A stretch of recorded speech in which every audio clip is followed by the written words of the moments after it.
So I guess to get started, tell us a little bit about yourself. Start with your name, your farm.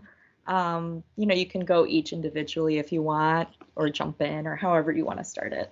Sure. My name is Charlotte Sullivan and Jeff Chapman. We run Sol-Ful Blooms together. We started it in 2018 was our first growing season. So we do it in a combination of like farmland that we rent, that's conveniently right down the road where we live, through an incubator program. And then we also have some like conservation easement land out where we live that I refer to as the homestead that we manage a lot and farm, but kind of in a different way, more like permaculture, native restoration kind of farming. We're the caretakers and my parents are the owners. And then my brother's going to be moving out here with us in the fall. And then he does a lot of honeybees too out here. So yeah, lots of different things that we do and that we're interested in. Yeah, so we started the farm. We grow a lot of flowers. I do a flower CSA. We bring them to market, and we also were doing vegetables heavily for the last 2 years.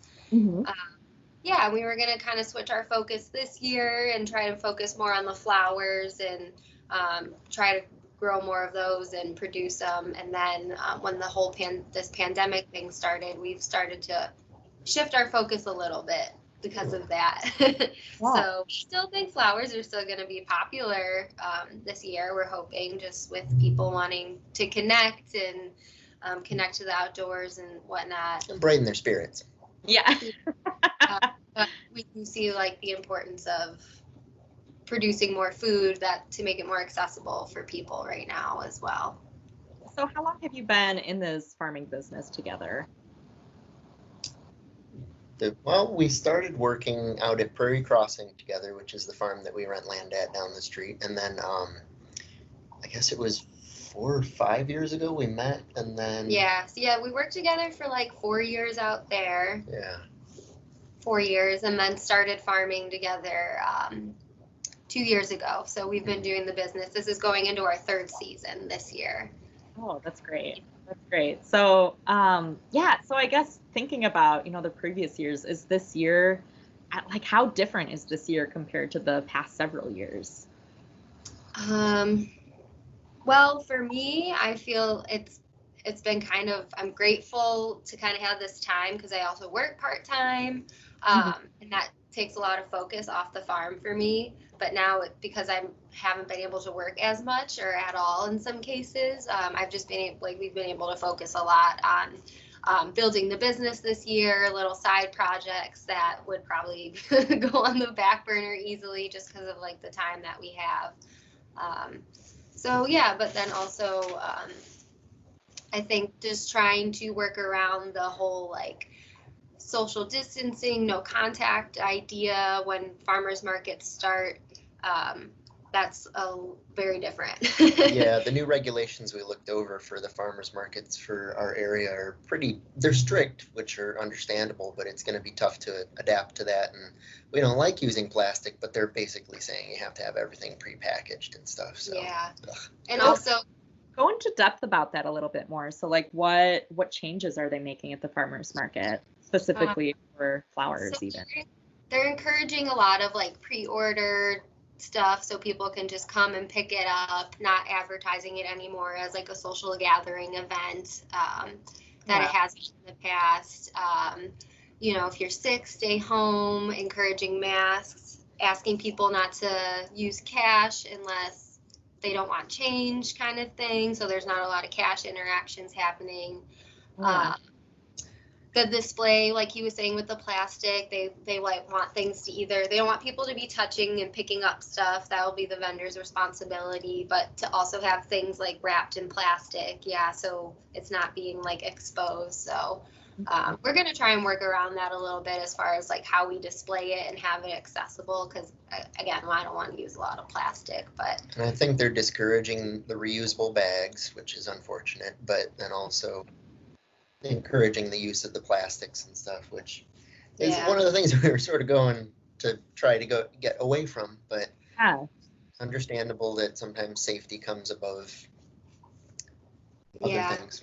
But it's interesting to me because farmers markets and the direct to consumer sales that a lot of small farms do, we do it because of that interaction that we get with people. And so now it's like we're also going to a new market, and I feel like might be hard to build upon relationships because of that, because we're not supposed to like get that kind of, and hopefully as time goes on, things will change, that's not going to be like that the whole year, ideally, but it seems like the regulations are turning it from like an enjoyable experience where people come to hang out and socialize to get in, get out, and get what you need type of thing.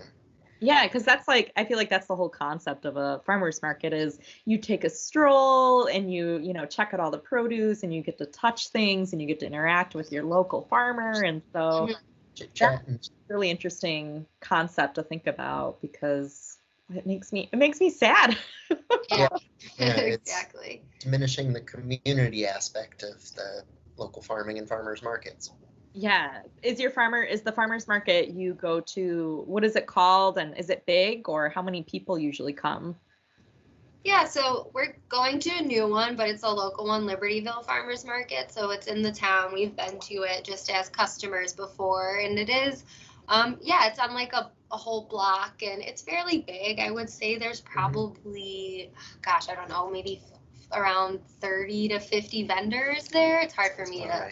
Peak season. Yeah. And a lot of traffic that comes through as well. So, So is this kind of shifting your mindset to maybe grow even more things than flowers? Or because you were talking about like permaculture and bees and your brother coming on, or are you kind of like, I'm going to keep with flowers and we're going to see what happens? I think one thing in the past that we've really tried to move towards is diversifying what we do grow, just because of our own personal interests are pretty vast and wide, and we like to experiment a lot. And then also there's just so much out here that's possible too, and it's fun to dabble, but we are trying to hone in on what is more profitable for us, what's easier for us to do out here, and what's possible with the infrastructure that we have and with the area that we're working with. Yeah, because on the homestead where we live, we do have an agricultural field, but the accessibility of it and the way we can use it is very limited because of the easement. So that's why we're starting to think of new ways, like more perennial crops, like the rhubarb, perennial kale, asparagus, things like that we can plant out there that are still food.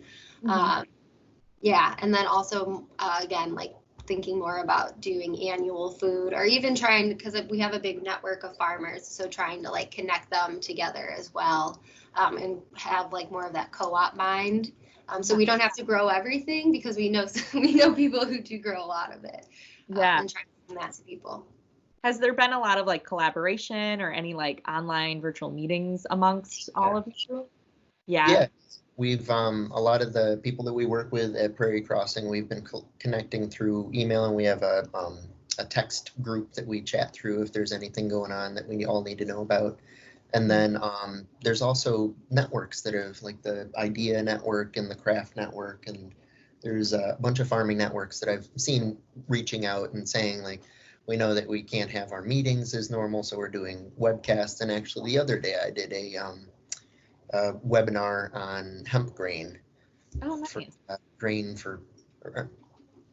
from hemp for grain production. And I'm actually growing hemp this year for CBG actually, which is a new variety from Oregon CBD. And so we're hoping that'll test under, and we can actually use that as a viable diversified crop. There's also the Taste of Eden market that we just actually applied for. And so they're an online virtual store that does home delivery. And it's really simple, where we set the prices and they'll mark it up 10% that they'll keep. And it's just kind of how people can then order it from like a bigger portal from their website. And they do all the third party delivering and stuff. So yeah, it's kind of cool. We haven't used it yet, so we'll see how it works for us. Yeah. Are there any, due to the pandemic, are there any financial stressors that you guys are coming across that have been unexpected? Not necessarily, just because we haven't, not for us at least, because we We haven't started our market season yet. So it hasn't, like, we weren't going to indoor markets or something that it halted a source of income that we have. Yeah. Yeah, we plan our finances around the farm season, and we don't expect to have money coming in until actually pretty soon. We'll start expecting to. So we'll probably start feeling it soon if we can't find outlets to sell our produce more effectively and without making contact with people and stuff like that. I think that's where the communities and the online stuff will start coming in. We can reach out to people but then network. Also thinking about, you know, once we do start market, and then we'll have to like have probably extra costs for those precautionary items, gloves, masks, you know, having stuff more like that on hand available too. That's going to cost money. So, but like necessary. Mm-hmm. I could see maybe a cute flower mask, right? Actually have one. We had some people that made masks for the workers out at the farm for us, and they had some American flags on them, and I think a couple had little flowers on them designs. too. You have both have a favorite flower?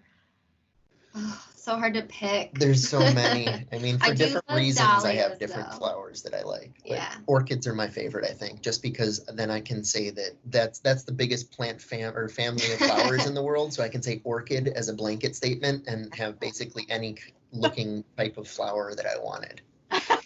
Ooh, clever. I've always loved orchids. In fact, we have a native orchid growing on the property.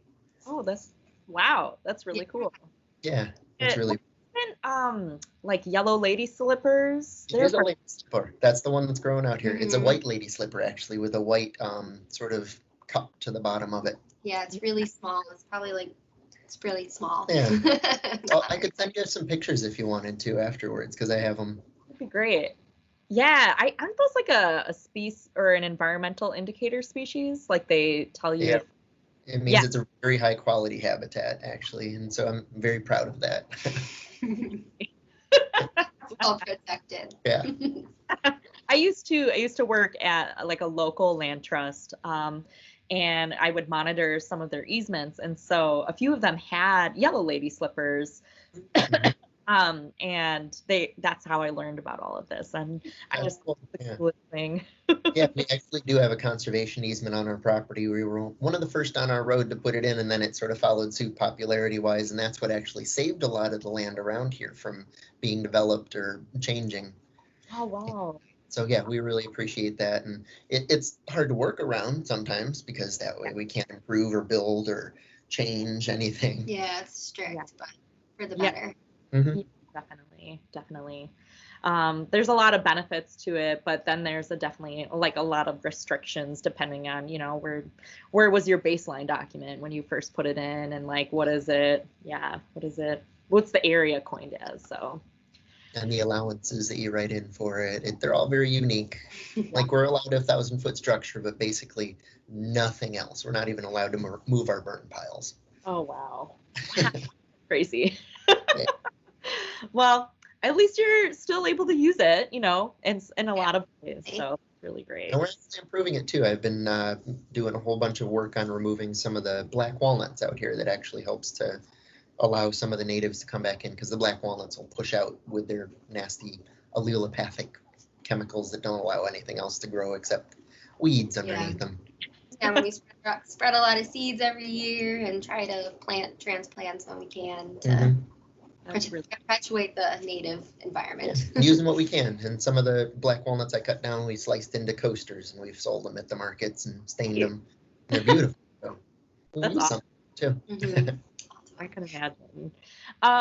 Yeah, I guess like going on this art, like what kind of hopeful thoughts do you have, or what kind of optimistic thoughts do you have that might come out of this pandemic? You know, do you think people will be more connected to their food, to their local farmers, or like how do you envision that, or how do you see it already going?